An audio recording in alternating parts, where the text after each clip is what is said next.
Welcome to your community Roundup, powered by Brad's Furniture and Appliances. This year's show, we look at charitable organizations, nonprofits, and sports clubs that make Fort St. John and area such a remarkable place to live.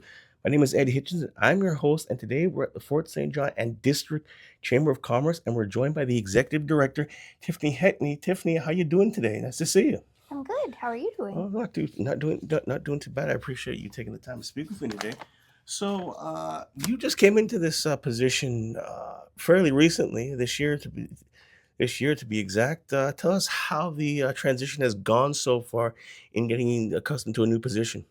It's gone pretty good. I started in March, so I've spent about 6 months kind of analyzing what we do and where we could grow. So it's been very supportive board that we have, and we have a board of it's usually 12. We're in the middle of elections right now. Oh, yes. How they just recently ended nominations? How those elections have gone so far? When will you know when your new board will be in place? Uh, the voting is open right now, so we have until the 30th at midnight to submit your votes. And then December 2nd, those that are successful or not successful will be contacted. And then we have our organization committee meeting December 4th. So that's where we'll actually have them all fill out their documents and everything. But December 2nd, we will be putting it out who has been successful. And then on December 10th, we will have a uh, luncheon to do the oath of office and kind of present who the chamber is and who the new board is as well. Okay, so can you talk about to me, tell me a little bit more about the history of the organization within the region? So the history, from what I've found, was started in 1961. So we've actually been here for quite a while. We're a registered nonprofit, but we're also registered under the Board of Trade. And it kind of works with our board of directors. Half of them switch off every year, so they can always extend.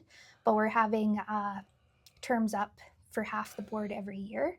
So that's where it's sometimes hard to tell the history of it, but a lot of the basis is still the same. So it's always been advocacy, benefits, and then connections. Okay, so for people who aren't familiar with the concept or the term of a chamber of commerce, tell us exactly what it is. So ultimately, we advocate for, support, and promote business. So through that advocacy, everybody has a different description of it. For me, it's kind of we're the voice of business. So if there are issues or anything, we work to figure out what those issues are, what solutions there could be, and then how to move forward, whether it's working with different companies, different levels of government, because that's a misconception is we are not government, we work alongside government. So sometimes we disagree, sometimes we agree, and we try and move forward to do the best for our community. And then benefits, we have benefits through BC Chamber, Canadian Chamber, and then we try to do our own local benefits. So for members, you can submit to our local newsletter that we send out monthly. And then we do e-blasts, and we're working on different ones for uh, discounts, possibly for businesses, and seeing about that. And then the connections is partly education, but it's also networking opportunities. So it's like business mixers, trying to get your business name out there and um, just really connecting you to the community is the idea. But ultimately, we're here as a support. Okay, so it's almost like kind of networking in a way, so to Yes. speak. Okay, does what does it have to do to qualify to be uh considered for to become a member of the Chamber of Commerce? Ultimately, it's paying membership fees. So we have individual, we have owner operators, nonprofits, and business size based on your tier is how much you pay. And the benefit to becoming a member is the more members we have, the louder our voice is when it comes to policies.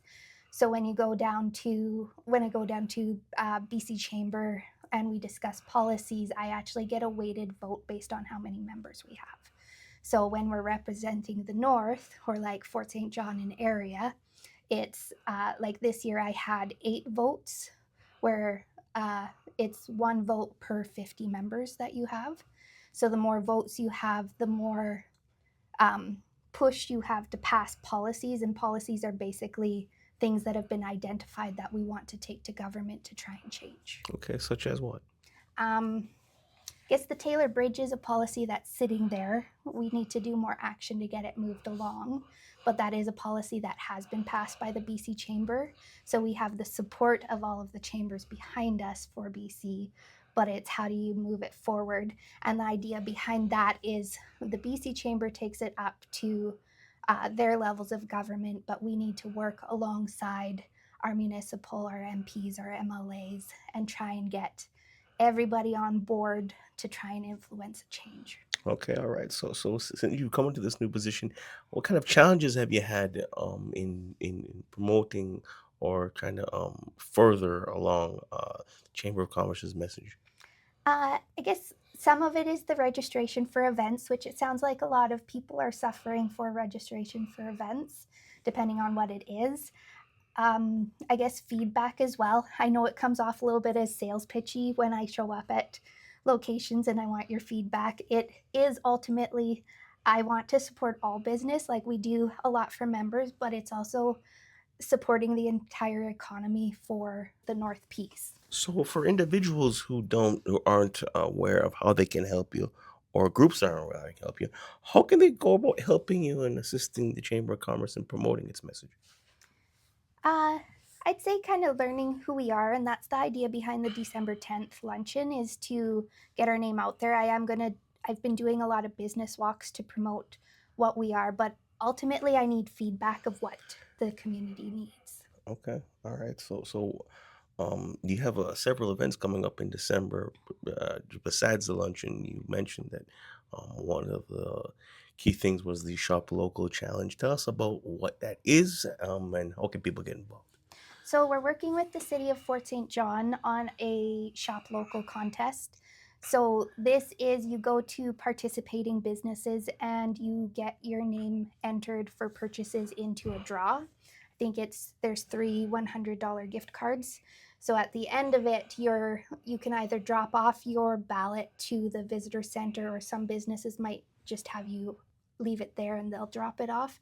But the idea is we need to shop local. Um, Support our smaller businesses because they support our Okay, community. so how many businesses have been entered the contest so far? I think there's close to 25. It is on the City of Fort St. John website under economic development, but I think there's about 25 so far. And just all various kinds of businesses. Yes, Can we you just have give us a little bit of a taste of what somebody can expect if they want to take this challenge? there's home-based businesses. I know Merwin Optical is on there. Bone and Biscuit, Pita Pit. Like there's a mix of everything. So it's not just purchasing, it's uh, accessing services locally. Okay, and by doing so, the idea is you're going to be stimulating the local economy, correct? Yes. Okay. And trying not to shop online as much, seeing what people have to offer. So my part is I'm going to try and promote what these shops have to offer as well. Okay. Is there a challenge in having to compete with purchasing products online locally nowadays? Yes, it's a very large challenge. A lot of the clothing stores are actually suffering because people order online. They even go into the shop, try the clothes on, and then order online for a similar product. So it is like we want to support our locals so that they stay open. For example, like Thelma and Marcella's are actually changing what they are offering because the clothing wasn't doing well. So they're actually changing it to some kind of soda shop. I guess it's a big popular thing Okay. in one of the TV shows. But online ordering is uh, more prevalent. It might be different with the strike on right now, but it is kind of taking over. So it's been noted by a lot of the shops that they are suffering this year compared to previous years. Okay. All right. Do you feel that that can be detrimental over 5, 10, 15 years? I mean, is that going to be a detrimental thing? I mean, personally, I like to go into a shop and buy clothes or buy shoes or what have you. I like that whole customer one-on-one experience. Is that a problem at all? I think it is a problem. Like Teddy Boy Country actually shut down this year for their in person shop and started doing it back again from their home. Um, there are a lot more home based businesses, but then you have to have those markets to allow them to sell their products. So that's something we're going to work with the city, um, even Taylor, for trying to set up those avenues for people to showcase what they have to offer so that they might be selling online, but they're also local. So it's a mix, but um, it's the in person shops, the costs for kind of having a shop goes up, and if you're not bringing in that revenue, then it's hard to keep it operational. Okay, so people who don't know, tell us exactly a little bit more details about the Shop Local program. How long is it running for, and how can people get involved? So the shop local program, it's a new initiative this year because the Love Fort St. John is actually not going to be a thing anymore. As of December 31st, they're actually taking down the website. So we got a grant this year to try and get it started. I'm still figuring out where we're going to take it, but I've gotten kind of merchandise to sell so that it provides funds for us to continue doing things. And we'll start working with like the city of Fort St. John to offer maybe night markets or just things to showcase the businesses. Okay. But it's supposed to replace the Love Fort St. John, and I'm trying to gather feedback of what people would like to see, especially businesses, Mm. and what would actually support them. So far, I've had like marketing is a hard one for them, including how to run a social media. So my hope is to actually have a summer student to help build some of that content so that the businesses don't always have to do it themselves. Okay. All right. So where can people find out more information about the Chamber of Commerce? And before I let you go, is there anything else you'd like to add? Um, don't think there's any more to add. It's great to have memberships because that's what keeps us afloat, and then everything else we do is to give back to our community. Um, you can find us at fsjchamber.com. Email is admin@fsjchamber.com, and then the phone number is 250-785 uh, 6037. Okay. All right. That's all the questions I have. Tiffany, thank you very much for the time. This has been Ed Hitchens for energeticcity.ca, the Community Roundup. And the Community Roundup is brought to you by Brad's Furniture and Appliances. And if you like what you see, you want to see more content, hit that like and subscribe button. We'll see you next time.